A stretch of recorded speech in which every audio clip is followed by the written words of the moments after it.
Buen día. día.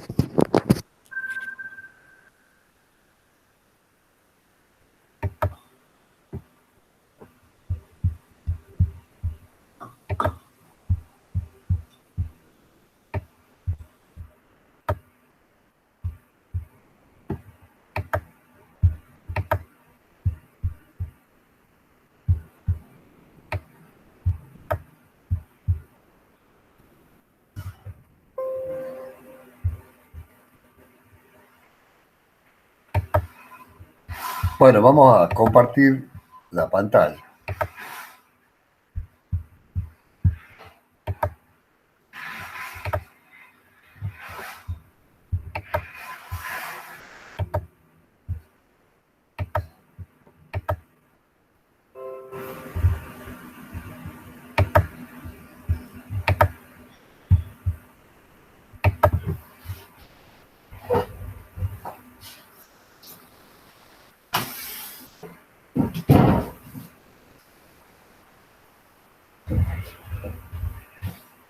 ¿Se ve ahí?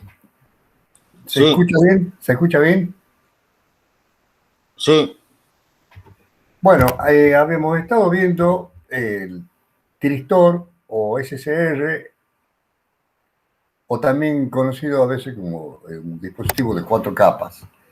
El símbolo del Tristor, el ánodo con puerta, gate, es un dispositivo semiconductor de potencia y se opera como un conmutador biestable, pasando de un estado conductor a un estado no conductor. La característica de transferencia, digamos, o sea, la característica de corriente de tensión es la que se mostraba en esta gráfica,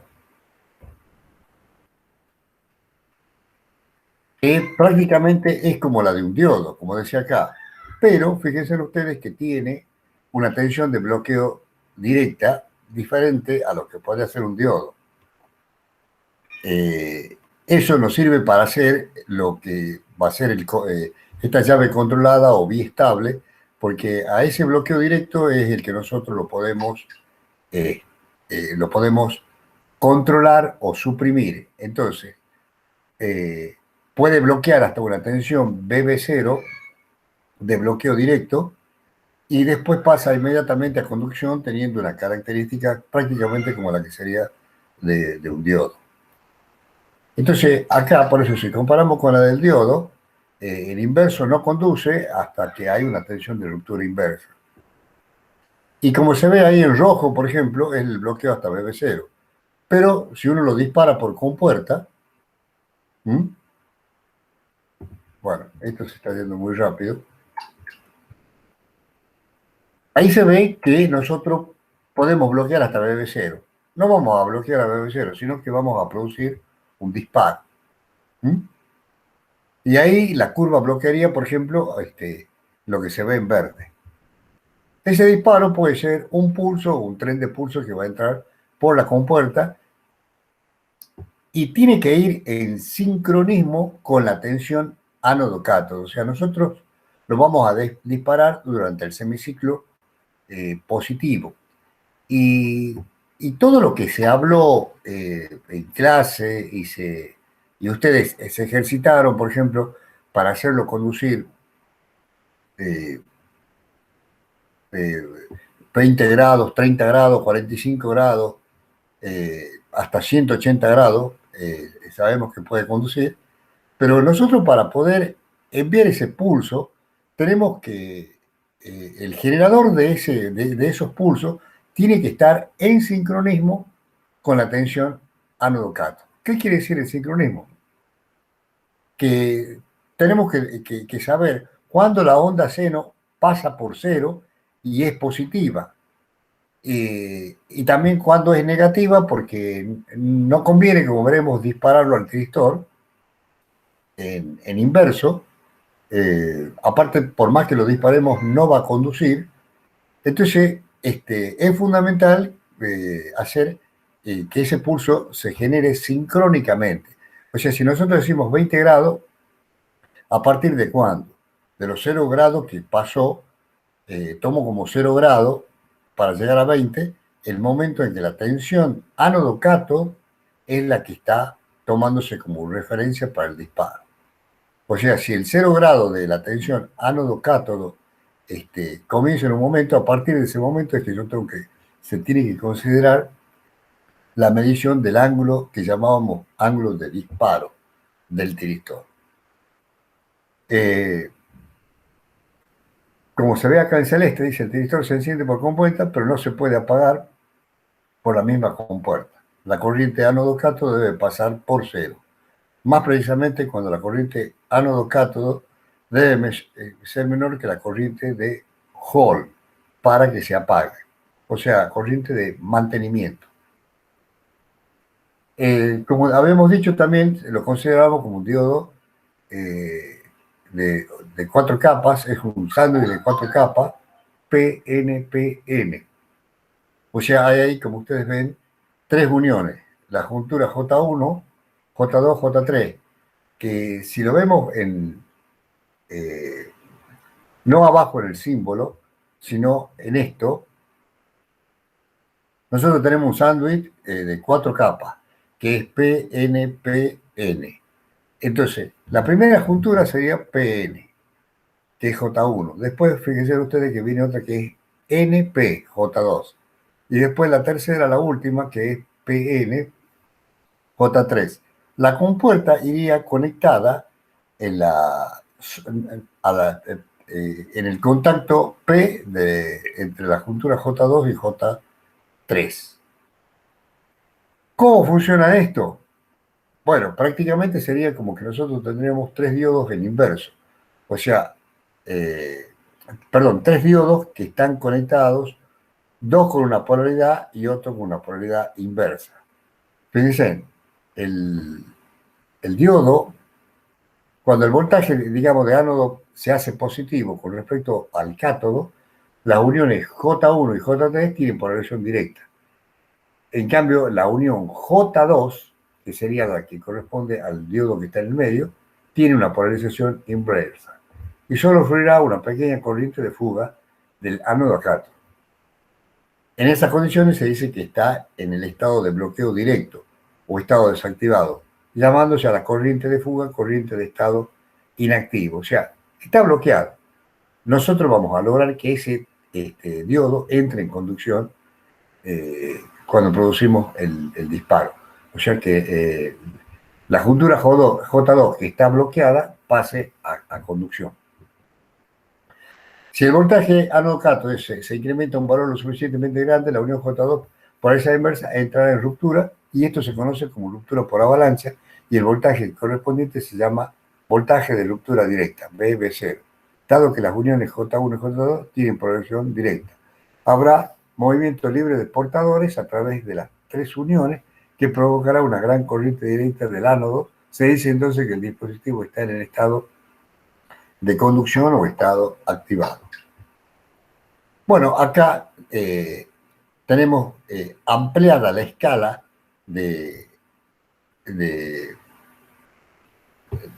la escala corriente del gráfico corriente-tensión. Y justo en el cruce de cero. Ahí se pone bien de manifiesto la I de Holding y la I del H. Nosotros cuando disparamos, vendría a ser que lo hacemos sobre alguna de las curvas verdes, supongamos para un determinado ángulo. Acá, como esto no está en función del tiempo, por supuesto que no se ve el ángulo, pero para un determinado ángulo producimos el disparo y el bloqueo seguiría, por ejemplo, la línea de trazos verde o la línea de trazos continuos. Entonces, inmediatamente se va a la corriente del H. Para que el tiristor quede conduciendo, tiene que estar por arriba de esta corriente. O corriente de enganche, como también le llaman. Y si lo queremos apagar al tiristor, por más que retiremos la tensión de compuerta o el disparo de compuerta, no se va a apagar hasta que la corriente de ánodo que va a venir bajando, siguiendo esta trayectoria, pase por debajo de la corriente de mantenimiento. Por eso tenemos que para encenderlo lo podemos disparar o encender por compuerta, pero para apagarlo tenemos que apagar haciendo cero la corriente ánodo-cátodo. hacer cero la corriente de ánodo-cátodo, significa que esa corriente tiene que pasar por debajo del Hall, de la corriente de Hall. En inverso es como un diodo, tiene una corriente de fuga inversa y tiene la tensión de ruptura inversa. Acá no podemos producir disparo en inverso. Bueno, ahí está lo que acabamos de explicar, la corriente de Hall y de mantenimiento. Esta zona de disparo también se la conoce como la resistencia, como una región de resistencia negativa o acción regenerativa, porque o sea, todos los dispositivos nuestros, todos los elementos nuestros, tienen una curva IB que es en el primero o tercer cuadrante. O sea, tienen curvas que crecen positivamente. En cambio, esta, fíjense ustedes, crece, pero en el sentido negativo. O sea, hay un crecimiento de la corriente acá, mientras hay una disminución de tensión. Es una tensión regenerativa o sería una realimentación negativa, hablando en términos, una realimentación positiva, hablando en términos de control, porque el sistema se autoayuda. Para nosotros esto, nunca entraremos así en el detalle de esto, nosotros queremos que se dispare, punto. Lo menciono nada más a los fines didácticos.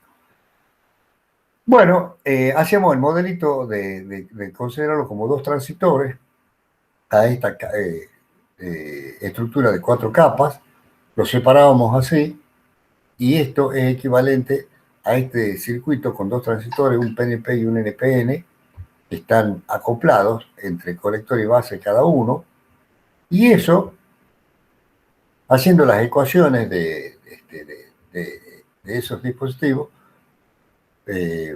podemos llegar a la siguiente conclusión. Matemáticamente dice que la corriente de ánodo-cátodo, en este caso sería, figura aquí como IDA, pero es corriente de ánodo-cátodo, es la suma de todos estos términos que son corrientes de fuga a la larga. Que sería hasta en caso de bloqueo directo, todo esto está, son valores muy bajos. Pero el denominador, fíjense ustedes que es 1 menos alfa 1 más alfa 2. Matemáticamente estaría diciendo que en el momento que alfa 1 más alfa 2 sea igual a 1, este cociente es 0 y entonces la corriente esta es infinito, por más chico que sea el numerador. Bueno, eso es lo que sucede cuando nosotros disparamos. Estos alfa, logramos que los alfa, por un pequeño aumento de corriente entre el ánodo y cátodo, que estos alfa crezcan, alcanzan la condición 1, entonces la corriente se autoempana. Eso es lo que se logra con esa configuración de los dos transistores en oposición. Aquí están con más detalle cómo sería todo el manejo de las corrientes aplicando Kirchhoff. Y aplicando la relación, los alfa, acuérdense que son, bueno, no los vimos, no vimos con ustedes, puede ser que en electrónica, ya vamos a explicar en las clases siguientes más transistor. Pero esta es la ganancia de corriente entre colector y emisor de cualquier transistor, el alfa. Y el beta es la ganancia de corriente entre base y emisor, o base y colector. Aquí está puesto todo en función de los alfa. Alfa es la relación de I de alfa 2 sería la relación de I de colector 2, a I de emisor 2. Y el alfa 1 sería la relación que hay entre la corriente de emisor del transistor 1 con la corriente de base perdón, la corriente de emisor 1 con la corriente de colector del 1. No sé qué dije recién. Alfa es la relación corriente, colector, emisor. Esos son los alfa. El 1 y el 2 es para cada uno de los transistores. Bueno, ahí lo que dice, por supuesto, que si alfa 1 y alfa 2, la suma da 1, la corriente sería infinito. Que es cuando vendría a ser que se dispara el tiristor. Son estas condiciones que estamos viendo aquí. Por ejemplo, un disparo para IG1, un disparo para IG2, un disparo para IG3. Y en esta otra curva se ve cómo el alfa, en la curva de la derecha se ve cómo el alfa de esta configuración, que no son 3 diodos así, sino que son como 2 transistores conectados, como se vio anteriormente, realimentados, el alfa de esos transistores va creciendo según esta curva. O sea, se va acercando a uno en la medida, miren que son corrientes tan pequeñitas. O sea que esto es para demostrar cómo funcionaría el circuito de disparo interno. Lo que decíamos recién del apagado del tiristor o desactivado, solo se logra cuando la corriente pasa por debajo de la corriente de mantenimiento o holding. Bueno, parámetros fundamentales para seleccionar un SSR. Bueno, como siempre, como muy parecido al diodo, porque prácticamente es un diodo controlado, tenemos la tensión de rupturas inversa, la corriente máxima que puede manejar y las velocidades de conmutación. Tenemos los fast tiristor, que son, digamos, tiristores rápidos. Acá quizás no se consiga muy buenos resultados. Ya vamos a ver que la tecnología, cuando requiere circuitos mucho más rápidos, ya el tiristor no los puede seguir. A pesar de eso, bueno, se habla de tiristores rápidos. Pero hoy en día, para aplicaciones en inversores de alta frecuencia, ya el tiristor se queda corto. Ahí veremos que se usa el IGBT. Entonces, viendo, por ejemplo, qué es lo que puede hacer tensiones altas de 400, 800, 1000, 1200 voltios. Estos valores, como dije la vez pasada, hoy en día ya es común encontrar dispositivos de más tensión que esta. Los tiempos de conmutación son muy parecidos a lo que el caso de que vimos de los diodos, donde tenemos el tiempo de retardo y el tiempo de crecimiento para la corriente de IT, sería la corriente ánodo-cátodo, y lo mismo para el caso del apagado. La electrónica del disparo, por ejemplo, tiene que, me refiero a la electrónica, o sea, el circuito de disparo o las condiciones del circuito de disparo, tiene que cumplir las siguientes condiciones. Veamos. La corriente de compuerta debe eliminarse después de activarse el tiristor. Una señal continua en compuerta aumenta las pérdidas de potencia en la unión de la compuerta. O sea, una de las razones que se hace el disparo por pulso es para no mantener una tensión permanente, que circule corriente permanente por compuerta, porque estoy disipando potencia, y más cuando una vez que ya se disparó.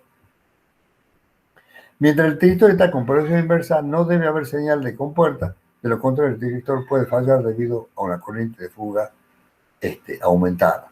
Bueno, lo que decíamos, no se va a disparar el tiristor cuando está con polaridad inversa, o sea, cátodo positivo y ánodo negativo.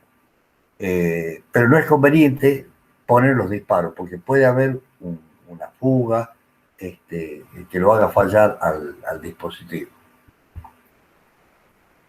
Bueno, aquí se repetía. El ancho de los pulsos de compuerta debe ser mayor que el tiempo requerido para que la corriente del ánodo se eleve por arriba de la corriente de mantenimiento.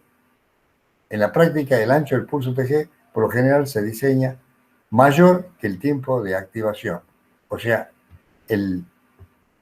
esto en realidad están diciéndome que lo que tenemos que hacer es dispararlo a tiristor por arriba de la corriente de latching, sería más precisamente, como vimos en la gráfica de transferencia. O sea, es una corriente mínima.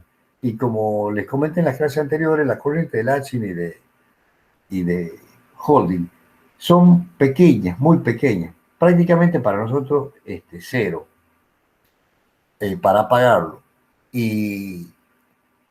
Pero lo que quiere decir que a veces podemos tener corrientes inicialmente muy pequeñas en el ánodo, supongamos una carga muy inductiva fuertemente, que la corriente crece muy suavemente. Entonces, el ancho del pulso quizás tenga que aumentarse para lograr el disparo. Bueno, esto que habíamos visto acá, que era la zona de disparo, ya se va a aclarar un poquito más esta gráfica. Si nosotros vemos la característica IG, BG, acuérdense que el diodo, volvamos para atrás, perdón, volvamos para atrás, para adelante. Acuérdense que habíamos dicho que la compuerta,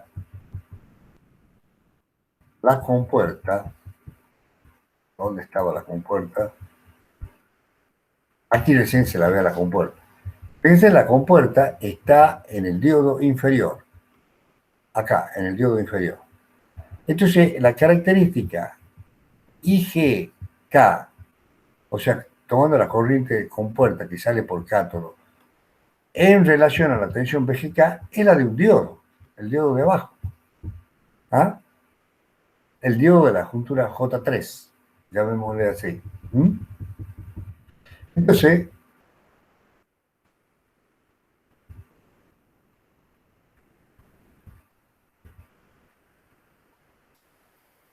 esta curva en rojo sería la curva del diodo SJ3, de la juntura J3, que es IG en función de BGK. IG es la corriente de compuerta y BGK sería la tensión de compuerta cátodo. Es la característica de un diodo, con su tensión de umbral, todo. Pero fíjense ustedes que ahí hay tres zonas que dicen básicamente bien delimitadas. Esta zona que está primero en morado, si nosotros ponemos corriente por acá en esta zona, no se dispara, no es un disparo garantizado. Perdón, mejor dicho, no se dispara. Todo lo que está en blanco puede ser que se dispare. Por eso que dice no se garantiza el disparo. O sea, nosotros tenemos que superar estas dos zonas para tener un disparo seguro. O sea, tenemos que por encima de este valor de IG mínima y por debajo y por arriba de este valor de GK mínimo. Eso es lo que está queriendo decir. Y la otra cosa es que, así como está esta curva del diodo, ese diodo puede tener una dispersión en la fabricación. O sea que la curva puede ser, también va a ser una función exponencial, pero más achatada o más amplia por las diferencias constructivas que tenga. Eso es esta curva. Lo que pasa que aquí, chicos, fíjense ustedes, aquí cambian los ejes. Aquí el eje de corriente está abajo y el eje de tensión está arriba. O es el vertical. Entonces, lo de la izquierda sería esto, todo continuaría una curva de un diodo y esta sería la curva del otro diodo. Estos son las zonas. Nosotros tenemos, por ejemplo, si la temperatura es de 25 grados centígrados, nosotros tenemos que garantizar que la corriente sea mayor que este valor, de 15 miliamperes, para arriba. Y la tensión tendría que ser de 1,5 voltios para arriba en compuerta. La tensión neta. Si nosotros disparamos en esta zona, no se dispara. Si hace más frío, bueno, estamos, digamos, si la temperatura baja, como es en este caso, perdón, aquí tendríamos 20 grados centígrados y aquí tendríamos menos 40 grados centígrados, menos. Fíjense ustedes que nosotros necesitamos una mayor corriente para poderlo disparar y una mayor tensión para poderlo disparar. Eso es lo que quieren decir estas gráficas. El circuito equivalente, acá dice el circuito de disparo, pero este B1, Z1 sería hacerle el Thevenin a todo el circuito de disparo, el circuito de sincronismo que generó, o sea, lo que ve el tiristor, lo que ve la compuerta respecto al cátodo hacia la izquierda. Ese es el Thevenin, por eso que está puesto como una fuente de continua y una Z1, pero esa fuente de continua puede ser un generador de pulso de amplitud B1. Entonces, si nosotros hacemos el Thevenin, si fuese así, este circuito de continuo puro, la recta de carga que me daría B1 con Z1 sería lo que está dibujado en celeste. Y en donde se intercepta con la curva del diodo que forma la compuerta con el cátodo, es el punto de funcionamiento. ¿Mm? Como hicieron ustedes en electrónica 1. No para los tiristores, pero véanlo como la curva para un diodo, eso es lo que quiero decir. Bueno, aquí está lo que comentábamos recién. O sea, nosotros para disparar podemos tener un pulso de disparo, como se ve acá. El primer pulso, la corriente ánodo crece, pero está por debajo de la I del Haching. Tiene que superar la I del Haching para que recién entre en conducción. Creo que estaba claro ese tema ya anteriormente. Y bueno, aquí vuelvo a decir lo mismo, por eso que a veces, si no se dispara en el primer pulso, se va a disparar en el segundo, es lo que nosotros tenemos que garantizar, por supuesto que supere esa corriente del H. Y hasta aquí habíamos llegado a la clase anterior. Ahora vamos a ver cuáles son las limitaciones que nos podemos encontrar en el dispositivo. Bueno, la primera limitación, como cualquier dispositivo semiconductor o como cualquier máquina eléctrica, tiene una disipación de potencia, o sea, tiene una limitación de la máxima potencia que puede manejar, que es directamente proporcional al producto tensión por corriente en este caso, o sea, tensión ánodo-cátodo y corriente de ánodo. Después aparece este término, dB de T máxima. dB de T vendría a ser lo que es la máxima variación que puede tener la tensión ánodo-cátodo, el crecimiento o decrecimiento brusco. Esto se debe a efectos capacitivos que puede haber, por ejemplo, en paralelo con la juntura J2, si tiene un dB de T máximo, pasa por el capacitor y puede producir un disparo aleatorio. El SR se puede disparar, dice, por la derivada de tensión. La derivada de tensión sería la variación rápida que pueda tener la tensión ánodo-cátodo. O sea, por eso abajo, como se ve, un dB de T ánodo-cátodo grande. O sea, tenga un crecimiento muy abrupto. El caso típico es cuando nosotros estemos trabajando con ondas cuadradas. Una onda cuadrada tiene una pendiente de crecimiento infinita, si nosotros nos ponemos a ver, muy diferente a una onda senoidal que ya tiene una pendiente de crecimiento diferente. En cambio, si fuese onda cuadrada, es el peor caso.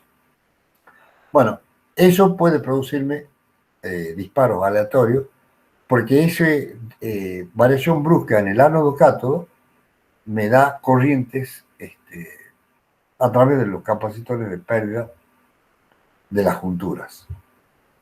¿Cómo se protege este dB/T? Este dB/T se protege tan simplemente con una red Schnuber RC.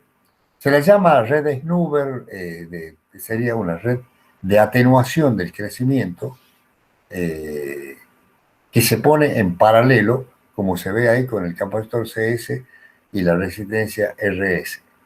La idea que tiene esto es que la tensión ánodo-cátodo crezca con la constante de tiempo del circuito RC. Creo que ustedes lo ven claramente al tema ese. No hace falta dar más detalles, pero la idea es que no haya una variación brusca, como por ejemplo sería cuando la llave se cierra, que tendríamos una tensión, toda la tensión BS aplicada, que sea una tensión continua. O sea, hay un flanco de tiempo cero, digamos, de aplicación de la tensión ánodo-cátodo. Pero el circuito RC lo alisa, digamos, o lo retarda según la constante RC. Eso es lo que se usa habitualmente y vamos a ver ahí más adelante en la hoja de datos que a veces les recomiendan qué circuito RC utilizar. El mismo fabricante. Bueno, aquí está un poquito más en detalle de lo que sería este RC y cómo calcularlo al RC, tomando, digamos, que la subtangente a esa eh, función exponencial de crecimiento, que sea 0,63 eh, de la tensión final, entonces de BE, y así podemos despejar el tau, pero el tau, la constante de tiempo va a ser R por C, y bueno, si conoce, y de ahí calcular R y C. O sea, esto, en resumen, haciendo un resumen de esto, nosotros cuando tenemos flancos de crecimiento muy abruptos entre ánodo cátodo, tanto flanco de crecimiento como de decrecimiento, tenemos que atenuarlo a ese crecimiento tan brusco porque puede haber un disparo aleatorio por una variación de BCT, de B ánodo cátodo. Se la debe atenuar con un circuito RC en paralelo. Es decir, el DBDT, ¿qué me va a producir? Un disparo aleatorio, un disparo fuera de control. Ustedes están controlando, supongamos, quieren disparar a 150 grados. Ahí recién disparan al tiristor. Bueno, pero puede ser que la variación brusca que hubo bien se conectó, por más que sea una señal senoidal, lo dispare antes, lo dispare a 60 grados. Entonces puede producir disparos aleatorios que van a alterar el funcionamiento de la aplicación en donde ustedes estén con este tiristor. Eso es lo que produce. En cambio, ahora vamos a ver la protección por DIDT. El DIDT, en cambio, es destructivo. Ingeniero, Sí. ¿qué es la corriente de descarga ITD que está hablando la diapositiva anterior? ¿Cuál?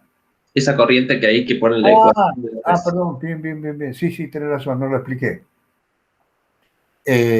Vos fíjate, cuando digamos, se cierra la llave y el tiristor está en bloqueo directo, o sea, está bloqueado, el capacitor C se carga vía la resistencia RS con todo este circuito, ¿no es así?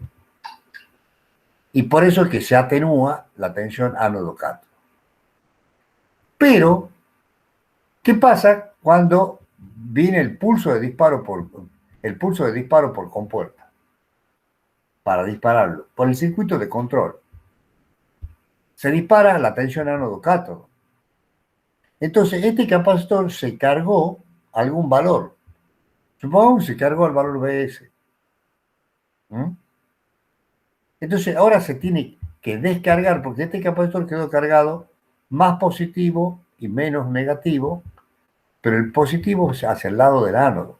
Cuando el tiristor se dispara, acá entre ánodo y cátodo hay un cortocircuito, llamémosle así. La tensión se viene a cero, el diodo es como un diodo que está conduciendo directo. ¿No es así? Entonces, este capacitor se descarga. ¿Con qué constante de tiempo se descarga? RSC. Entonces, el valor RS dice, se encuentra a partir de la corriente de descarga IT y del tiristor de descarga, si quieren, de la siguiente forma. Como que supone que el capacitor se cargó, al peor de los casos sería que el capacitor se carga a BS. ¿No es así? A la tensión de pico de la tensión de entrada. Y la corriente, esta inversa, no tendría que superar nunca la corriente máxima del tiristor. Así podemos diseñar cuánto vale el valor de RS. Eso es lo que está queriendo decir con corriente de descarga. Se me pasó. Gracias, Barbosa, por... ¿Quedó Esa claro? ITD, ingeniero, saldría, digamos, del datasheet. ¿Cómo? Esa ITD, la corriente máxima del tiristor, la obtendríamos del datasheet, por ejemplo. Sí, señor. Ya vamos a ver eso, sí. Lo tenés en el datasheet. Y a veces hay algunos fabricantes que te recomiendan qué circuito RC utilizar. Salen del datasheet.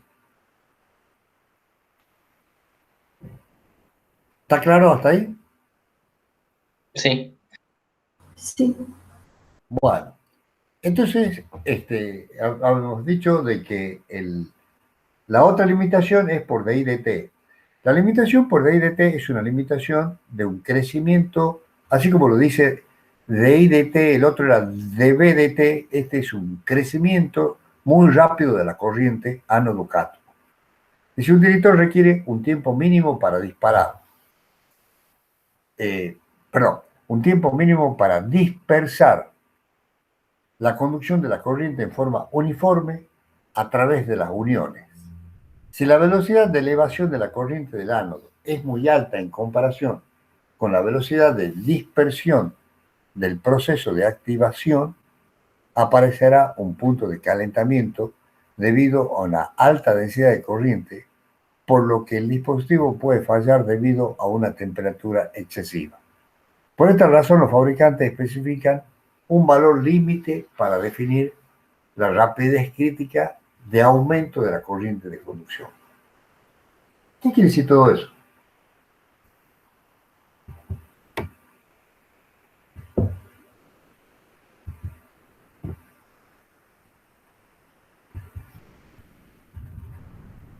Solo vamos a mostrar. Ahí estaría antes del disparo. Se produce el disparo. ¿Qué opinan ustedes?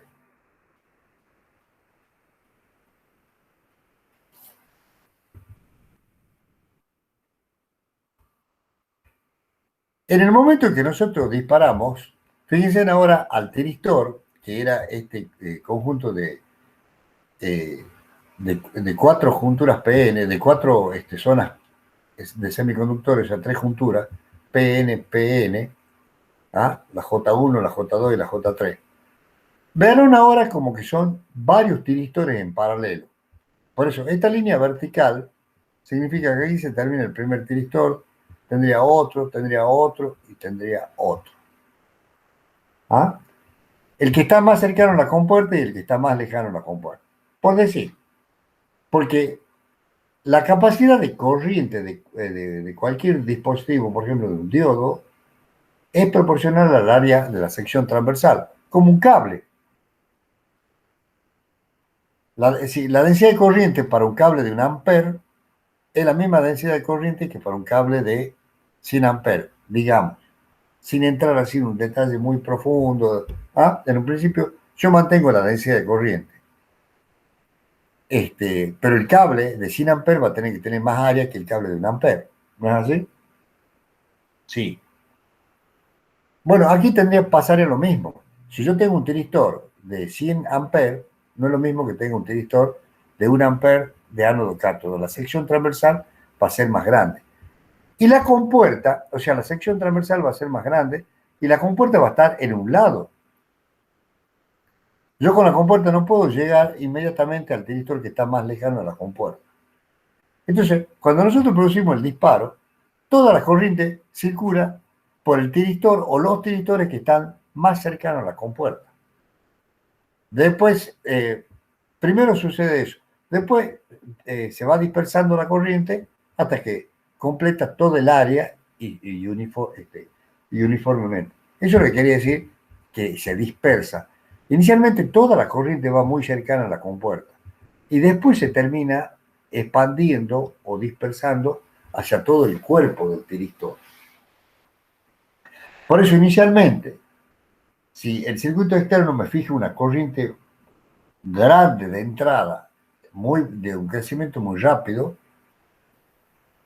este primer tiristor que está muy pegado a la compuerta, puede superar la máxima disipación de potencia y se quema. Y falla el dispositivo. Por eso hay que limitar DI dt porque es destructivo. ¿Queda claro eso? Físicamente lo que sucede.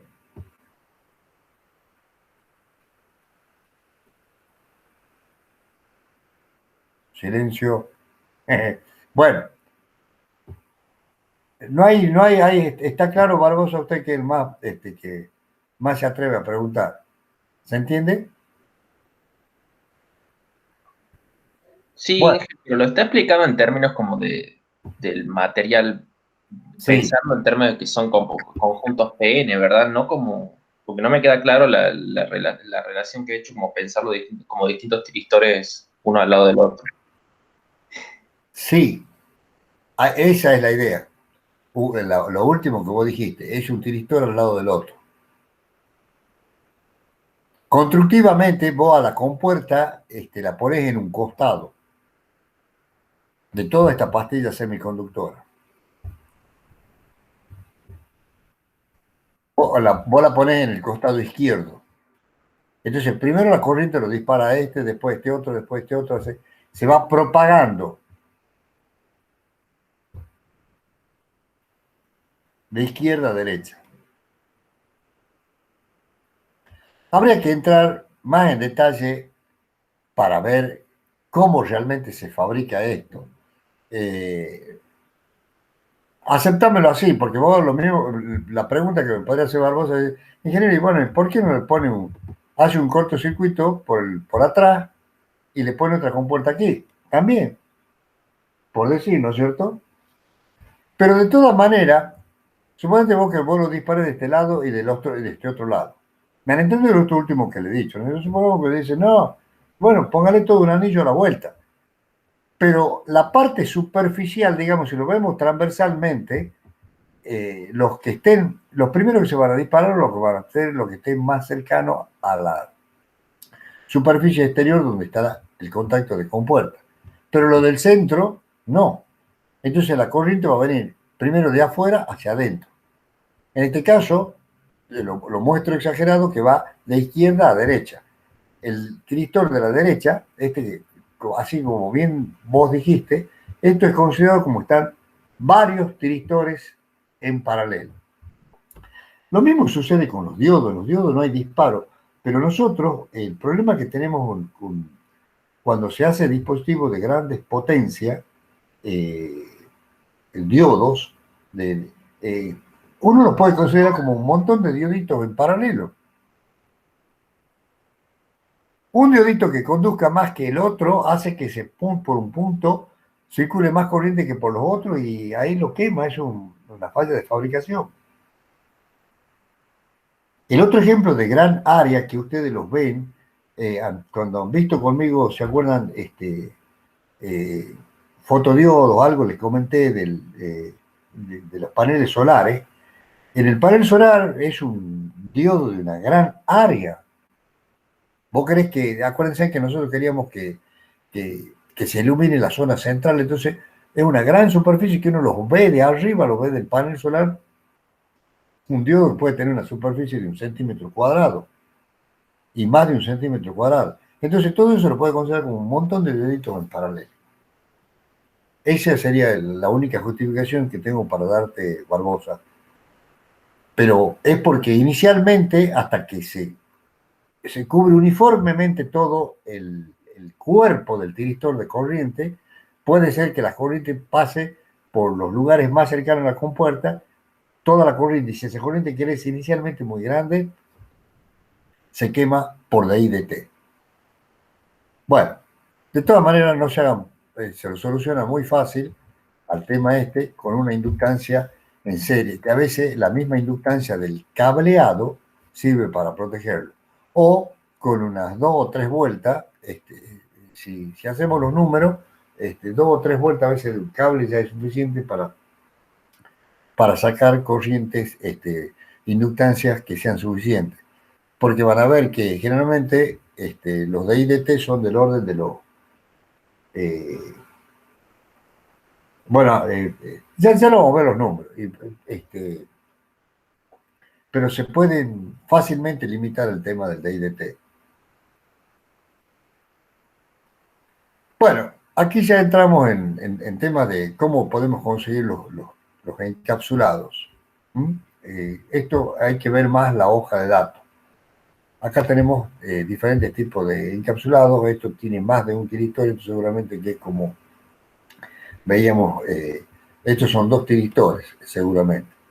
La otra forma típica es esta, donde está, por ejemplo, puede ser ánodo a carcasa. Carcasa es todo esto es una rosca aquí abajo, que va para enroscarse sobre el disipador. Este es un cable flexible.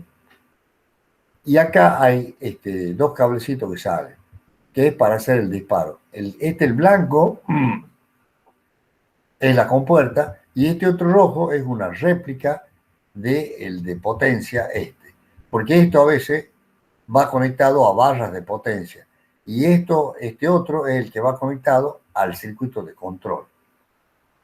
Ustedes dirán, ¿para qué, ingeniero? Y bueno, para que este es para un tornillo de una gran sección transversal, en cambio para una bornerita electrónica.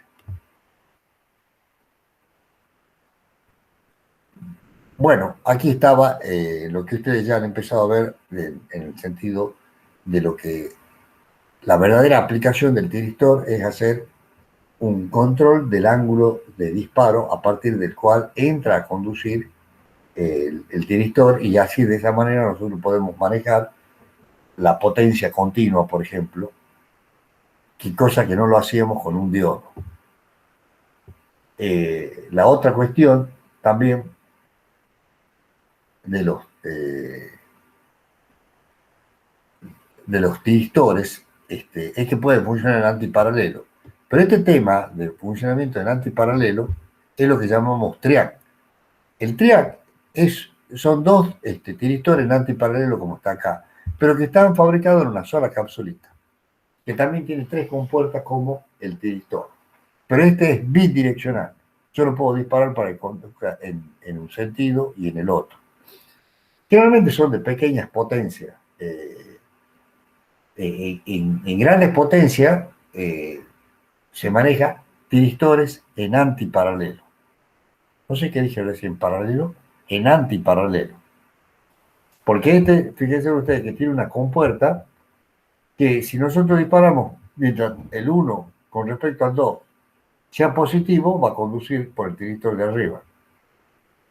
Y si el T2 es positivo con respecto a T1, va a conducir vía del tiristor de abajo, cuando se produzca el disparo. Esa es la idea de los triángulos. Para grandes potencias, vuelvo a insistir en ese tema, a repetir, se usa directamente 2 tiristores en paralelo, porque no se consigue, no se fabrica un triac para manejo, por ejemplo, de 100 amperes, seguramente que no. Y bueno, aquí está lo que decíamos de las condiciones de funcionamiento que recién mencionamos. Acá, como se ve, el símbolo del triac es el circuito interno sería esto, pero esto es lo mismo que tener 2 tiristores en antiparalelo. Acá hay otro dispositivo, esto sería un triac optoacoplado, acoplado ópticamente. Esta compuerta tiene un diodo LED internamente y en vez de disparar, de producir el incremento de corriente en la compuerta con un circuito eléctrico, lo hace vía de una señal óptica que genera portadores acá en la unión J2, digamos, del triac y lo logra disparar. O sea, la fotocorriente hace el mismo rol que la corriente de compuerta. Estos también son muy utilizados fundamentalmente como circuitos de aislación entre la parte de potencia, que estaría el tiristor, y la parte del circuito de control electrónico, que estaría por el lado del LED ahí a la izquierda. Entonces nosotros acá tenemos una aislación galvánica, como la que me daría un transformador. Bueno, lo que acabo de decir, ¿ve? Aquí estaría el circuito electrónico de disparo y está desacoplado, o sea, no está unido a la misma referencia de tierra que tiene el circuito de disparo del circuito de la carga, que estaría con potencia, digamos. Esta es la hoja de un tiristor, esto es de la página de Semicron. Este diodo se llama SKT-100. Seguramente que quiere decir que es un tristor de 100 amperes. Fíjense ustedes que aquí arriba lo primero que me dice con respecto a las tensiones. La tensión BRSM, ¿qué era RSM? Reverse, source, máxima. Tensión no repetitiva máxima. En cambio, esta era la tensión repetitiva máxima y la tensión directa repetitiva máxima. Fíjense que según la nomenclatura que tenga, SKT100, SKT, todos son SKT100, pero uno es 0,4, el otro es 0,8, el otro es 12, que significa que son de 400, de 800 o de 1200 voltios. La tensión no repetitiva siempre es un poco más alta. Por otro lado, las otras características típicas, corriente, corriente del tiristor average. Esto dice sin 180 grados, TC 185 centígrados. ¿Qué quiere decir esto? Que es una onda senoidal de 180 grados. Uy, los perros.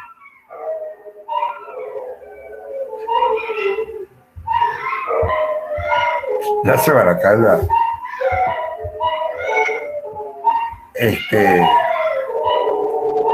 Esto significa que es una corriente de 74 amperes para una forma de onda senoidal, un ángulo de conducción de 180 grados con una temperatura de carcasa de 100 y entre paréntesis 85.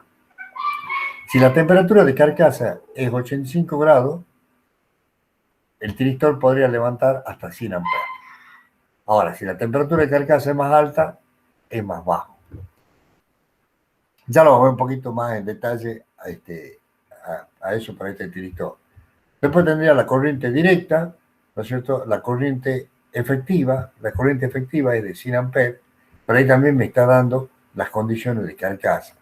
Este K1,1 es un disipador que lleva. La corriente de pico no repetitivo,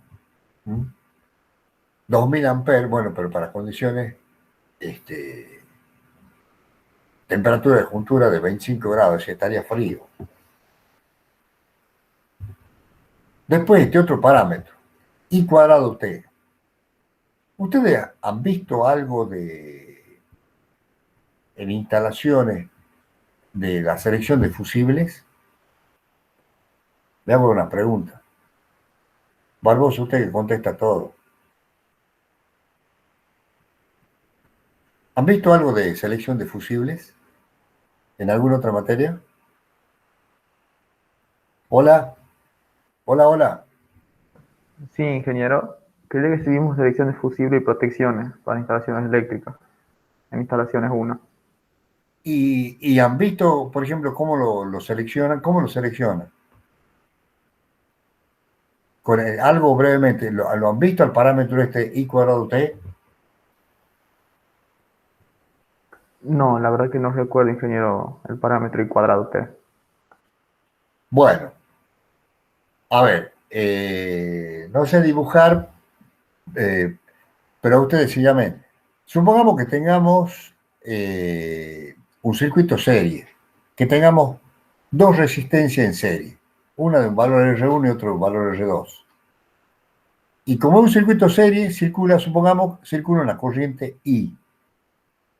¿Cuánto vale la potencia que disipa cada resistencia?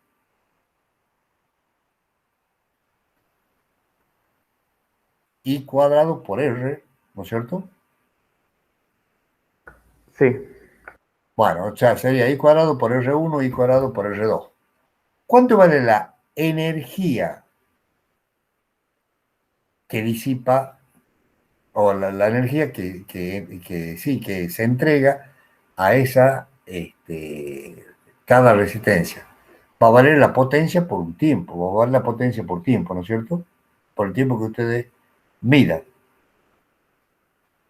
La energía que entrega esa corriente, porque nosotros cuando decimos la potencia que disipa, es la potencia es energía por unidad de tiempo. Si yo multiplico por el tiempo, tengo la energía. ¿Ah? Entonces, la energía en cada resistencia sería la potencia por el tiempo. Digamos, porque estoy en una onda senoidal, quiero saber en el semiciclo qué potencia disipó. En el semiciclo de 10 milisegundos, por ejemplo, para nuestra red. Ahora, la potencia es I cuadrado por R y por T. Ahora, ¿está claro? Supongamos que yo lo normalice a eso, que yo lo divida en el valor, lo normalice, lo haga independiente de R. Entonces sería I cuadrado por T. Pero lo más interesante, independientemente de esto último que yo le he dicho, supongamos que la resistencia R1, independientemente del valor, tenga menos capacidad de disipación de potencia que la resistencia R2, independientemente del valor de R. ¿Qué quiere decir que tenga menos capacidad? Que tiene menos capacidad de disipación porque está hecha de un alambre más fino, porque no tiene un disipador bien puesto, porque los alambres están muy juntos, digamos, se lo ha hecho con una bobina de un alambre muy, muy junto, o de un alambre de muy baja calidad, digamos que sea un latón de aluminio, así, mucha resistencia frente al otro, entonces tiene poca capacidad de disipación. Entonces, cada resistencia de esa tiene, desde el punto de vista de fabricación, una máxima potencia que puede disipar. ¿No es así? Porque es de la hoja de datos. El dato. Esta resistencia es de 1000 vatios. Esta otra resistencia es de 300 vatios. Para el mismo I cuadrado T, la resistencia que tenga menos capacidad de disipación de potencia se va a quemar más rápido. Porque la corriente es la misma que circula. ¿Me entiende ese concepto? Por eso que cuando se habla de un fusible, vos querés hacer que ese fusible tenga una capacidad de disipación I cuadrado T menor que el dispositivo que se quiere proteger.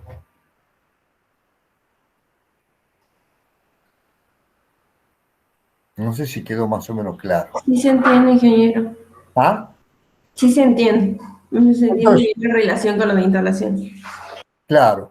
Entonces, cuando nosotros tenemos, me dan el I cuadrado T, ese es el I cuadrado T del tiristor. Yo tengo que elegir un fusible, no lo elijo por la corriente como a veces se elige en una instalación eléctrica, no. Yo lo tengo que elegir por el I cuadrado T.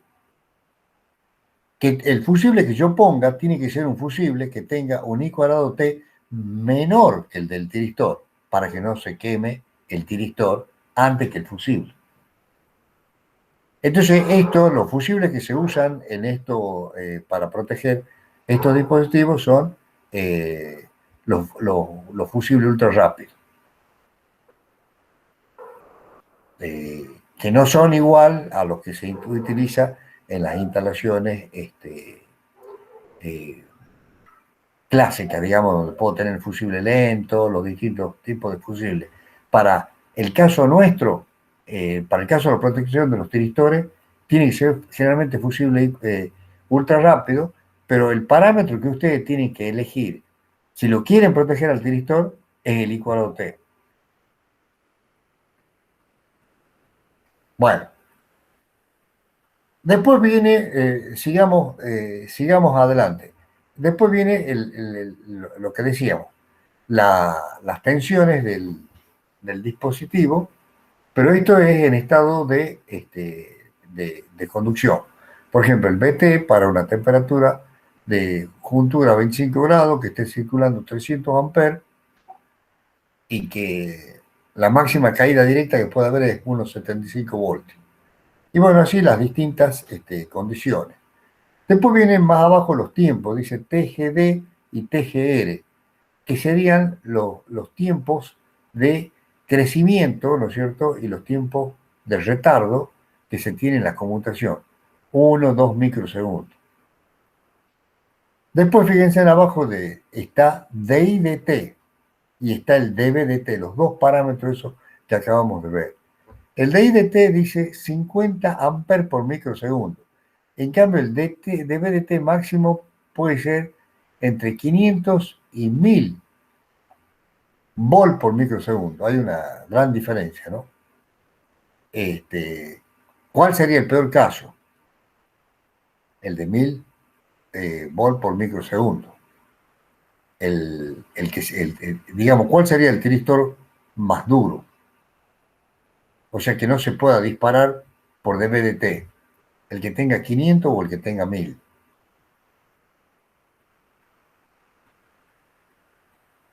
El tiristor más duro es el de que tiene 500 volt por microsegundo. Porque si supera... Tiene un valor menor. Claro, porque con un valor de 600 volt por microsegundo vos ya lo dispararía. Perdón, ¿qué dije? El más duro no, el más duro sería el de 1000. Quiere decir que claro, el más peligroso de que se dispare aleatoriamente sería el que tiene 500 volt por microsegundo. ¿Ah? Porque si yo tengo un tiristor que tiene 1000 volt por microsegundo y bueno, le pongo una pendiente de crecimiento de la tensión aplicada de 500, 800, 900 y funciona, no se dispara. Profe, ¿y se puede dar la situación de que se esté en riesgo de disparar por las dos condiciones, por el DI de T y por el dB de T? Sí, se puede dar, pero por eso vos son dos protecciones distintas que haces. El dB de T lo haces con el circuito Snubber RC y el DI de T lo haces con una inductancia en serie. La inductancia esta pasa lo mismo que con cuando ustedes, por ejemplo, hacen la protección de un generador o en un tablero de distribución. Por ejemplo, como veían en instalaciones 1. Ustedes pueden hacer unas protecciones selectivas, pero con el DI de T, digamos, si yo tengo una carga muy inductiva, así como la que, por ejemplo, cuando están viendo en clase con el ingeniero Valdés, o lo mismo que los problemas que le damos, que decimos, bueno, una carga altamente inductiva, supongamos un motor de continuo que tiene una carga altamente inductiva. Ahí no haría falta proteger por DI de T. Bueno, eso crees vos. Pero si uno lo mira en detalle al circuito, tenemos, supongamos, no lo tengo dibujado acá, pero a ver, volvamos para atrás. Acá, esto. En este circuito, supongamos que este es uno de los tiristores de un puente, supongamos hexafásico, y que esta sea RL, sea una carga, en vez de ser una carga resistiva, sea una carga altamente inductiva. Entonces ustedes pueden decir, bueno, ingeniero, aquí no hay problema. Bueno, pero la carga esta inductiva puede estar retirada. Es decir, yo tengo un cableado acá, porque es la carga, sería parte del rectificador, y esto es el motor. Entonces tengo todo el cable que también me da una buena inductancia, entonces estaría protegido. Claro, pero si yo tengo un cortocircuito acá, en borne prácticamente en borne de salida, antes de llegar al motor, ese cortocircuito me lo puede quemar al tiristor. Y a veces, con el fusible que no está dibujado acá y la inductancia que puesta en serie bien se sale del inductor, vos protegés hasta el cortocircuito. ¿Me entendieron eso último que expliqué? Sí. Claro, a veces uno se dice, bueno, si la carga es muy inductiva no hace falta. Perfecto. Pero hay que pensar de que vos tengas un cortocircuito en borne de ese motor y que el tiristor, ¿qué es lo que ve? Ve la impedancia de cortocircuito, nada más. Bueno, bien por la pregunta. ¿Qué más? Ahí está el DI de T, el dB de T. Bueno, después vienen los tiempos también de que decíamos el tiempo de conmutación, está el IH y el IL. Miren, a ver lo que decíamos. El IH es 150 miliamperes. El I el I del Haching es entre 300 y 600. Y en cambio el I holding es entre 150 y 200. Miliamper para un diodo, digamos, la corriente más baja de 74 amperes. Prácticamente son despreciables, como yo le decía, es cero. ¿Me entienden lo que le quiero decir? Cuando estábamos en la primera parte, o sea, pero hay que tener cuidado que si yo este tiristor lo quiero mantener conduciendo y bueno, si la corriente pasa por debajo de 150 miliamperes y se va a apagar. Bueno, pero 150 miliamperes es prácticamente, para mí, es cero frente a los 74 amperes que puede conducir este tiristor. ¿Para qué vamos a hablar si está conduciendo 100 amperes o más? Y bueno, y después vienen los datos de compuerta, que es lo que decíamos nosotros. Fíjense, el VGT mínimo me dicen 3 voltios. El IGT mínimo me dicen 150 miliamperes. ¿Para cuánto? Para una temperatura de 25 grados centígrados y en condiciones de disparo de DC, de continuo. En cambio, si ahora tengo temperaturas ya altas de 130 grados, ya me dice, ojo, no te superes una corriente de 0,25, esto es 0,25, perdón, máxima tensión de 0,25 voltios y una máxima corriente de 10 miliamperes. ¿Por qué? Porque se pone más blanda la juntura, cuando fácil de disparar, cuando tengo temperatura más elevada. Después vienen todos los datos de resistencia térmica. Resistencia térmica en continua para una onda senoidal de 160 grados, para una onda rectangular de 120 grados. Me da la resistencia térmica en Kelvin por vatio, o sea, en grados por vatios. Me da la temperatura de juntura que puede variar entre 30 y 130 grados.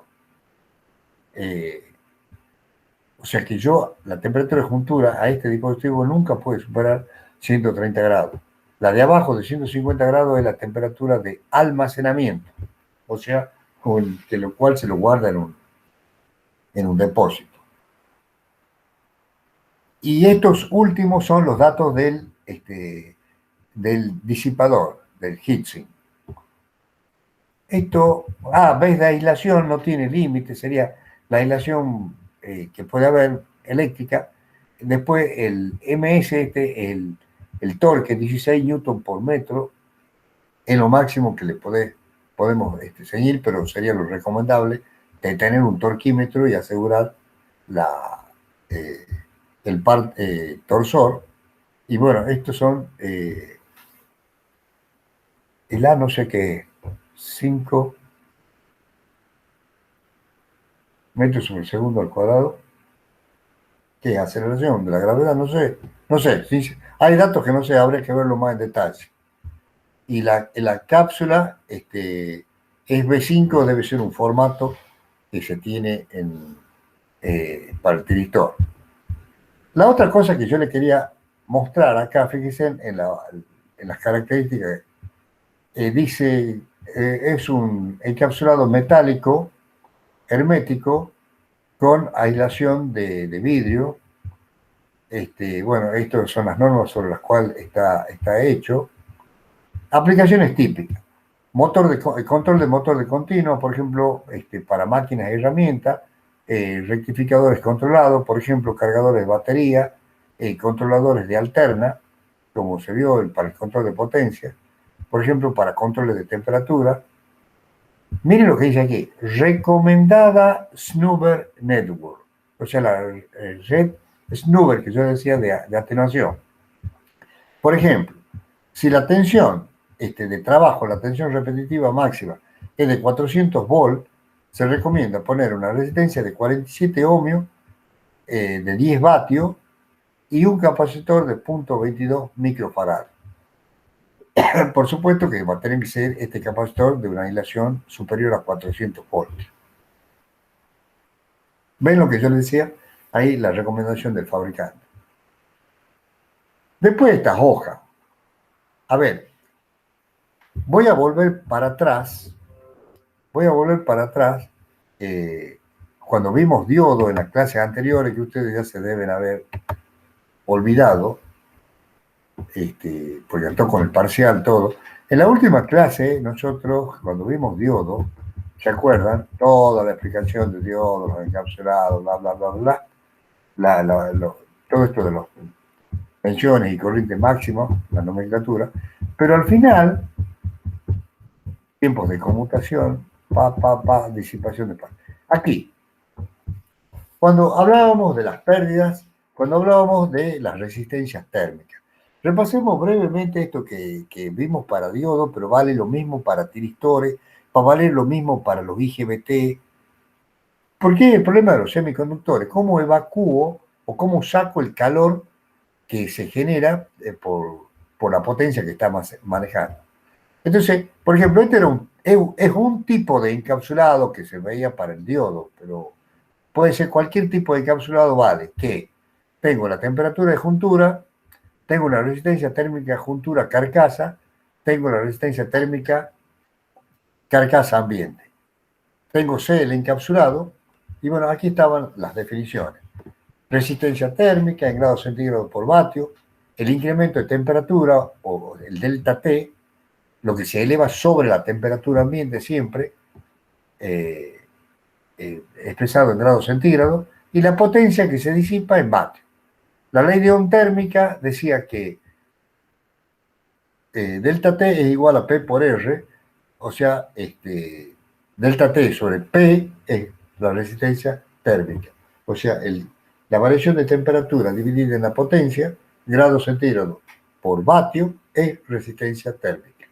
Y se hace la analogía con, o la dualidad con el circuito eléctrico, donde la resistencia térmica es equivalente a la resistencia eléctrica, el delta T es equivalente a un potencial, a una diferencia de tensión, es la diferencia de temperatura, y P es el homónimo de la corriente en amperes y la potencia en vatios. Entonces, el circuito eléctrico que me queda equivalente sería siempre el interior o la cápsula donde esté la juntura o estén la juntura del dispositivo central, va a tener la temperatura máxima, que es la temperatura de juntura. Esa es la que decíamos que, por ejemplo, para el diodo, el tiristor que estábamos viendo, no podía pasar 130 grados. Ese siempre es dato del fabricante, chicos. Después me van a dar esta resistencia siempre, la resistencia térmica, juntura carcasa. Carcasa es la superficie aquí. ¿Ah? Y después la resistencia térmica carcasa ambiente. A veces me dan la resistencia térmica juntura ambiente, o sea, la suma de estas dos derechos. Bueno, aquí lo único que hago es plantear las ecuaciones, que son muy sencillas. Pero yo quiero ver físicamente qué es lo que sucede.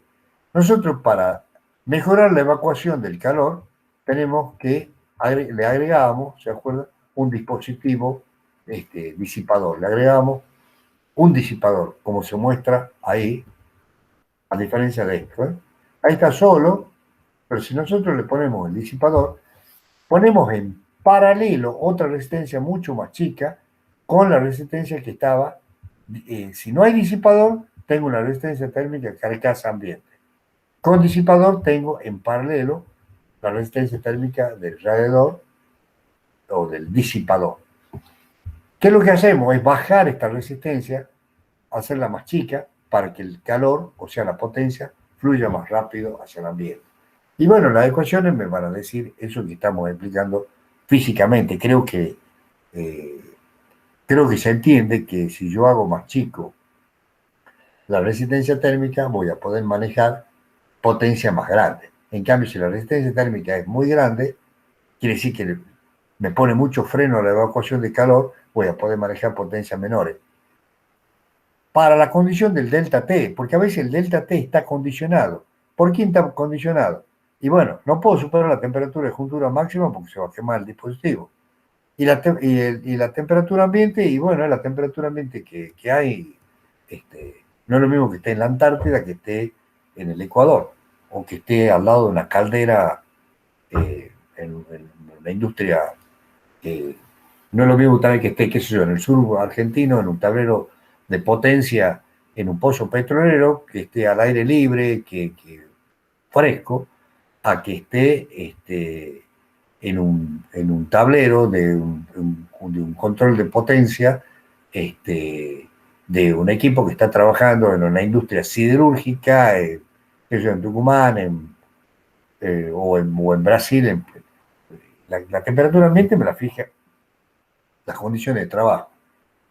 Entonces, ¿se acuerdan que hemos visto esto? El fabricante me daba estas mismas datos que me da para el diodo. A ver, lo ampliemos a esto. Yo tengo estas curvas. Esto era para los diodos. Van a ver que es la misma para el tiristor. Entonces, ¿se acuerdan que nosotros, por ejemplo, aquí cómo operamos? Yo quiero sacarle 100 amperes a ese diodo, que lo calculé si estaba en un puente, en base a la corriente media de cada diodo. Bueno, en este caso del tiristor va a ser lo mismo. Entro con la corriente en el gráfico. Él ahí automáticamente me dice en el eje de la derecha, el eje de la izquierda, perdón, qué potencia disipa. Extrapolo, perdón, ahora tengo esa curva de 120 vatios lo que disipa. Me voy al gráfico de la derecha, donde tengo también potencia en el eje vertical, perdón, tengo temperaturas, ¿no es cierto? La temperatura de carcasa. Pero ¿qué es lo más importante? Tengo como parámetro la resistencia térmica de todas estas curvas, que son de la máxima disipación del dispositivo. Yo acá, sobre el eje horizontal, voy a entrar con el valor de la temperatura ambiente que tenga. No sé, 50 grados, 25 grados, 75 grados. Esto horizontalmente es la temperatura ambiente. Bueno, 55 grados. Y subo hasta donde se intercepta con la potencia que estaba disipando. Entonces, la curva en negro que corta me dice paramétricamente aquí arriba de cuánto es el disipador que tengo que elegir. En este caso sería un disipador de 0,6 ¿qué? Grados centígrados por vatio. Por supuesto que yo voy a elegir uno menor, ¿no? No voy a ir tan jugadito con ese. Tendría que elegir uno de 0,7 o uno de 0,4 o de 0,3 grados centígrados por vatio. Porque cuando más grande es la resistencia térmica, fíjense ustedes que puedo disipar menos potencia, que es lo que decíamos. Es lo razonable. Y aquí, si continúo con la línea y hemos elegido este disipador, esto me dice, en el eje vertical derecho, cuál sería la temperatura de carcasa. O sea, la que está en la unión del disipador con la carcasa del dispositivo. Bueno, eso mismo es lo que nosotros tenemos en la curva de los tiristores. No, perdón.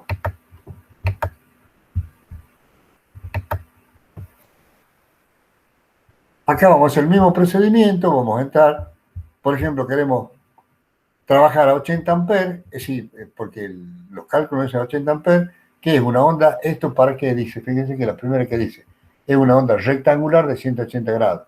Esta otra curva es para una onda senoidal de 180 grados. Esto es para una curva, digamos, rectificación senoidal de 15 grados. A ver si lo entienden este gráfico. ¿Qué quiere decir? Que si yo tengo 60 amperes, disiparía esta potencia, disiparía 50, 60, 70 grados aproximadamente, acá. si es continua pura. Ahora, si es una onda rectangular, disipa un poco más. Si es una onda senoidal, disipa más. Ahora, si le quiero sacar la misma corriente, pero con 120 grados, o sea, un circuito trifásico, disipa más. Si en vez de sacarle, lo quiero hacer con 60 grados, disipa mucho más. ¿Han visto lo? ¿Me entienden la pregunta? ¿Por qué es así?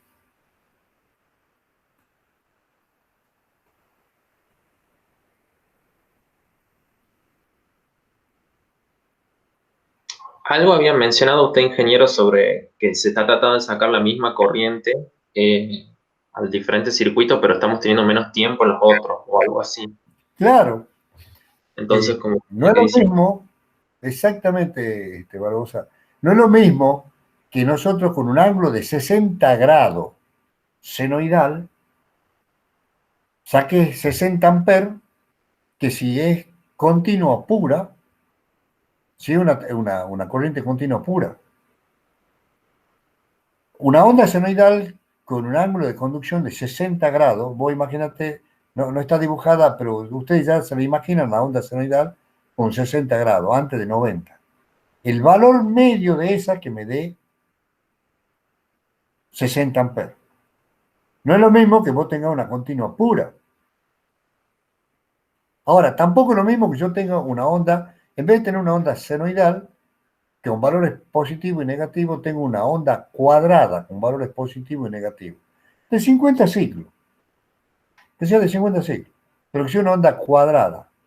La onda cuadrada me va a dar más fácilmente el valor de continuo de 60 amperes que la onda senoidal. La onda senoidal se va a tener que ser un poquitito más alta que la senoidal para sacarme la misma corriente, para darme el mismo valor de medio. No sé si me hago entender. Por eso es que fíjense que la que menos disipa, si yo quiero sacar 60 amperes, en continua es cuando menos disipa el tiristor. Con una onda cuadrada de 180 grados, disipa menos que si fuese senoidal. Y por supuesto disipa menos que si lo quiero hacer con 60 grados. Ahora ustedes ven que 60 amperes ya no lo puedo obtener con 30 grados ni con 15 grados de ángulo de conducción, porque dice que la potencia que disiparía sería muy grande. Entonces, en vez de ponerme a hacer esos cálculos, a esos cálculos los puedo hacer analíticamente, que serían bastante complejos, lo puedo calcular también con el microcap o con el simulador que esté usando para saber la potencia. Aquí el gráfico, el fabricante nos ayuda directamente, sí, entro con la corriente, como soy tal cap, pum, pum, y elijo el disipador. Aquí, como en el caso de los diodos, yo le digo, bueno, ¿qué disipador vamos a poner? Ahí me lo contestan ustedes ya, ingenieros. Bueno, es lo mismo que para los tiristores. Acá se tiene la curva de carga recuperada versus el crecimiento de la corriente. Esto es para poder remover más fácil la carga. Serían detalles más, no vale la pena entrar, es mucho más preciso el cálculo este. Acá se tiene estereográfico la corriente media, ¿no es cierto?, versus la temperatura ambiente, lo que puede disipar. En esta otra se tiene cómo varía la resistencia térmica cuando yo tengo pulsos, más que hablar de una resistencia térmica, cuando yo tengo pulsos de potencia, se habla de una impedancia térmica para ver los transitorios. Nosotros vamos a ver por el momento resistencia térmica nada más.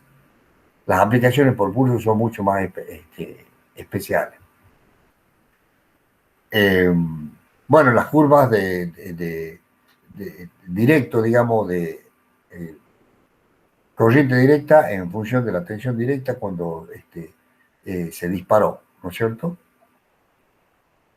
Y aquí finalmente lo que decíamos de la zona de disparo de compuerta.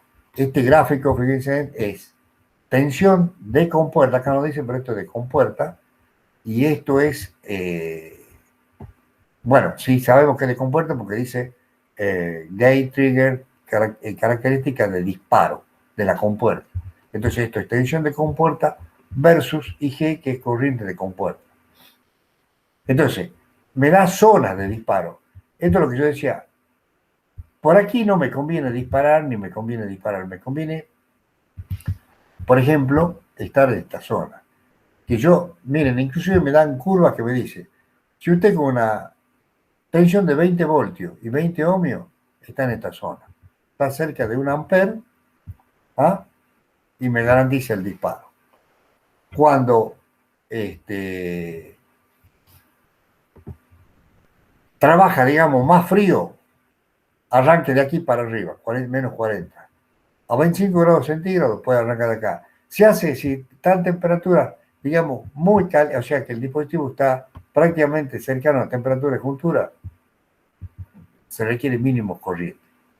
Pero, por ejemplo, lo garantizado a temperaturas ambientes sería dispararlo con corrientes mayores que 0,2 mA. Desde acá, yo diría 0,2 mA. Y una tensión mínima de acá, lo que me estaría diciendo, esto serían 0,6, 0,7 volt mínimo para disparar. ¿Ah?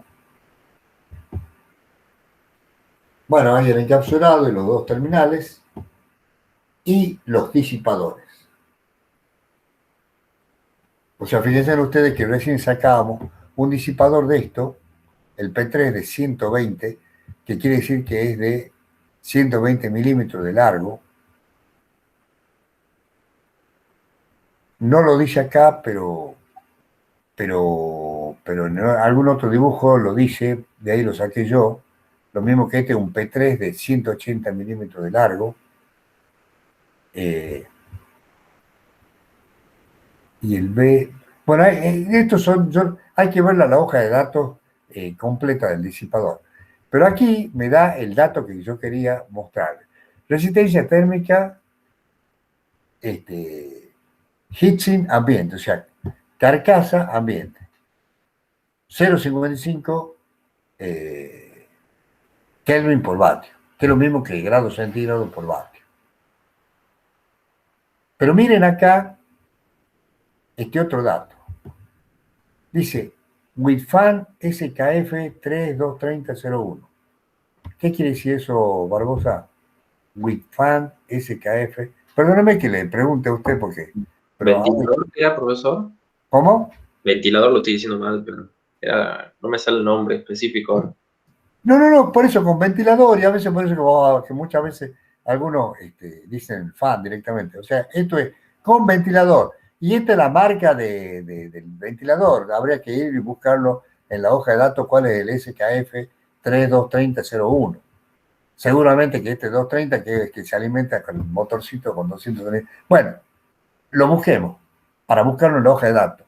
Pero miren, yo lo que le quiero mostrar es, y lo que le decía también para el caso del diodo, sin ventilador, tengo 0,55 grados Kelvin, grados centígrados por vatio. Se va a 0,167. Abajo una brutalidad. Por eso aquí ya hay momentos en que sí o sí tiene que ir ventilación forzada. Ese sería el perfil, ve ahí, se ve bien el perfil y las características de y ahí se ve cómo varía la resistencia térmica en función de la longitud que tenga, o si no, esto es P3 con natural cooling, o sea, con enfriamiento natural. N igual a 3B, 34 milímetros, que son las medidas. Y esto es con el semipack o semitranson, arreglo de tiristor o tiristor diodo.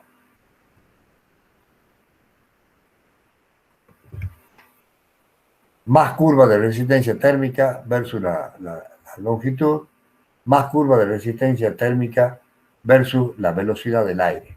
Miren este gráfico, lo que es, cómo cae la resistencia térmica en función de la velocidad del aire hay veces que en las grandes potencias también, y hasta para economía, se regula la velocidad con un control de velocidad también para el ventilador de los disipadores. Si no está a plena potencia, bajamos la velocidad. Pero si aumenta la potencia que está entregando el equipo, subimos la velocidad para bajar la resistencia térmica. Bueno, miren, acá, este es un pack que vendría a ser este conjunto transversal que uno ve acá, esto viéndose transversalmente, sería el perfil del disipador.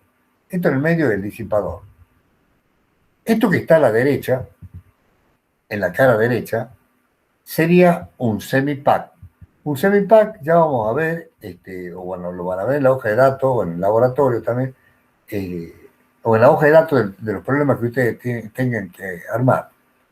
Es un conjunto tiristor-tiristor. Y aquí serían, entonces está montado directamente sobre el disipador. Y hay varios. Debe haber más para el otro lado. Esto es la barra conductora. Y aquí arriba se ve los fusibles, tipo fusible NH, las bases fusibles, pero estos son para fusibles ultra rápidos. Y aquí en este extremo, así, coaxialmente a esto estaría el ventilador. ¿Qué es lo que vemos en el dibujo de la derecha? De la izquierda. Todo el disipador sería este cuadro que está bien en negro. Los semipacks son estos tres que vemos acá. Cada uno tiene dos, entonces seguramente que es un puente trifásico. Miren, ustedes ahí tienen las barritas que dicen las barritas de alterna. Aquí las barritas estas vienen de los fusibles. Aquí está el fusible y sale a la conexión a cada una de las otras barras que vienen hacia los tiristores. Entonces, esto fíjense ustedes que la entrada de alterna debe ser R, S, T o ABC. Y la salida del puente continuo, positivo y negativo. Y todo esto que va aquí, que se ve, esta otra conexión que viene para acá, aquí va la red esa Snubber, que le decíamos recién el capacitor y la resistencia en paralelo. Esto otro que se lo ve en este perfil, que sería coaxialmente, aquí no está por el corte, en el dibujo de la derecha, pero esto es el ventilador. Este es el ventilador que está tirando aire sobre el disipador. Esta gente hace muy buenos equipos así de ese tipo. Aquí se tiene lo mismo, este era para un P3 180 forzado, el F debe ser de que es forzado, y este P3 180, bueno, pero también tiene el ventilador, también es forzado. Acá se ve que lleva, ahí está el dibujo de otro lado, acá se los ve a los capacitores bastante grandecitos y a la resistencia de la red Snubber. Aquí estaría el fusible, en fin. Bueno, todo esto creo que con esto se terminaría de hacer el resumen para la ejecución del práctico 5. Así es, Valdés, ingeniero Valdés. Exactamente, sí, ya está publicado el práctico 5 para que ustedes puedan empezar a trabajar haciendo uso. Ahí está, casualmente. Miren, ingeniero, diseñar un rectificador trifásico de media onda, bueno, me dan la alimentación, me dan la corriente, consideremos una carga óhmica o una carga altamente inductiva, me dicen la temperatura de trabajo, va a ser 42 grados centígrados, proyectar el circuito eléctrico con las protecciones necesarias y el gabinete dentro del cual se montará. Considera la alternativa de ventilación forzada. Bueno, es el problema 1. El problema 2 es diseñar ya un rectificador controlado de media onda. También para 380, carga óhmica o carga altamente inductiva. La temperatura ambiente un poquito más cálida. Y por último, diseñar un rectificador controlado trifásico de onda completa. Ahora, aquí se van a encontrar con una serie La primera parte, ustedes ya tienen muy buena ejercitación en lo que hace al cálculo de cómo calcular la corriente del tiristor, la corriente eficaz o la corriente media, que lo pueden calcular y verificar bien por el simulador. Pero ahora, ¿cómo lo implementamos? Bueno, y la otra cosa que ustedes tienen bien clarita, si es carga óhmica o carga altamente inductiva. Porque eso es lo que ustedes han venido viendo. Ahora, a partir de acá, cuando me dan la temperatura, cuando me dicen proyectar el circuito eléctrico con las protecciones necesarias y el gabinete dentro del cual se montará, estas dos cosas son lo último que vimos. Es de la parte de resistencia térmica, o sea, supongamos, no sé, que sale que es un corriente promedio de salida de 400 amperes, que es alimentación, un rectificador trifásico de media onda. Media onda, 400 amperes. ¿Cuánto va a circular por cada diodo? Pregunta. ¿Cuánto va a ser la corriente media por cada diodo? Aproximadamente, ya nomás. Barbosa, el único que me acuerdo del apellido. Perdóneme. ¿Cuánto va a valer la corriente media aproximadamente por cada diodo, Barbosa? ¿Un tercio de la carga? Un tercio, aproximadamente un tercio. Bueno, verifiquemos bien con la teoría, pero va a ser un tercio. Entonces va a ser un diodo que 400 dividido en 3 sería de 133. Claro. Entonces elegimos un diodo de 150 amperes. Listo. Bueno, pero necesito 3 diodos. Tengo que hacer el circuito térmico, el circuito ese como mostramos, entonces, térmico. ¿Qué vamos a poner?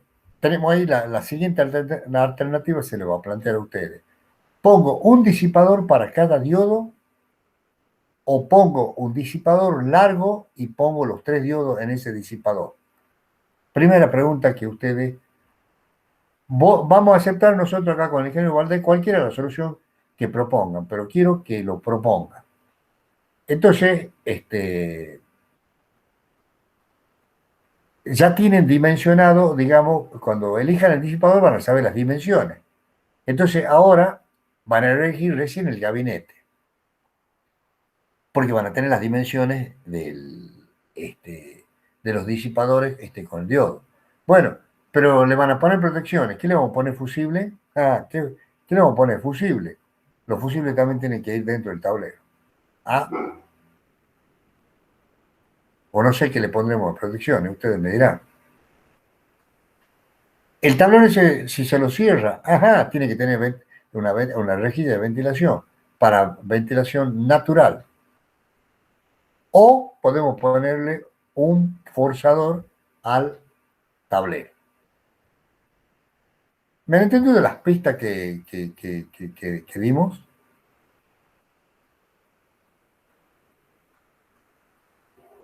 Bueno, traten de hacerlo y no sé cuándo es la próxima clase de consulta, ingeniero, como usted maneja, Valdés. Bueno, el lunes el principio sería, pero bueno, por lo menos vamos viendo cómo van avanzando. Claro, planteen, vean qué problema y empezamos a hacer las consultas. Chicos.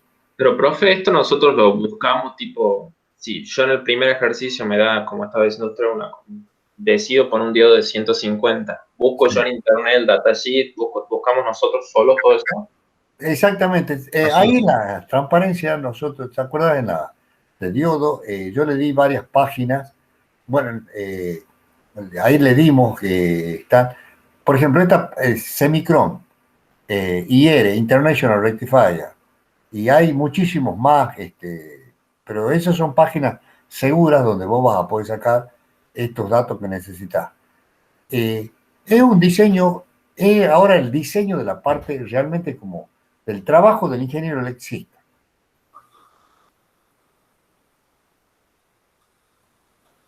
Sí, tenés que ir a buscar a internet, exactamente. Pero por eso ahí, si quieren ir directo a la página de Semicron o a la página, lo que yo le estuve mostrando, los 2 diodos de Semicron. Para mí siempre ha sido muy sencillo trabajar, pero IR también Infenon, la página de Siemens, la página de Philips, página de ABB. Claro. Sí, incluso lo que se consiguen acá, por ejemplo, en Tucumán. Bueno, No. no le exijamos eso. Hagan de cuenta que estamos con la oficina de compra que podemos comprar directamente en Estados Unidos. No que estamos en Sudamérica No, porque ese sería un problema más grande todavía. Bueno, Bueno, pero Semicron e IR sí se consiguen acá. O también la otra cosa que pueden ser, busquen casas de electrónica que tengan esto. Es un buen ejercicio para ustedes el práctico este. Y ahí hay casas electrónicas que te van a decir, bueno, tengo esto, no lo que usted quiere, ingeniero. Pero lo hagamos al ejercicio por lo menos de saber elegir el dispositivo. ¿Está claro? Porque lo que dice el ingeniero Valdés sería darle mucho más realidad, que es el problema más grande después de conseguir cosas importadas en Argentina y en Tucumán. Bueno, pero sí, que ellos vean, no limitemos, como decís vos, que lo podemos conseguir fácilmente de cualquier lado, para no complicar. Así que bueno, yo diría que nosotros podemos seguir avanzando con la teoría y dejar un espacio, por ejemplo, de acuerdo a cómo vayan avanzando. El lunes vamos viendo cómo han ido avanzando.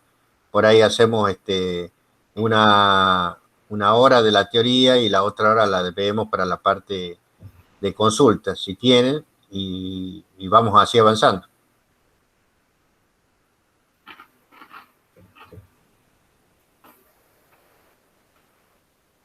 Perfecto, ingeniero. Bueno, yo diría que se pongan a trabajar y bueno, ya con esto ya le va a tener una idea bastante más concisa. Aquí es mano a la obra. Buscar y qué es lo que hay, cómo lo pueden diseñar, en fin, todo ese tipo de cosas, que es lo que se va a tratar justamente de hacer el diseño, casualmente, de este rectificador. Y de ahí surgirán las dudas y las consultas. ¿Mm? Bien, ingeniero. Bueno, ya está subido en la página en práctico, así que lo pueden descargar y bueno, vayan trabajando.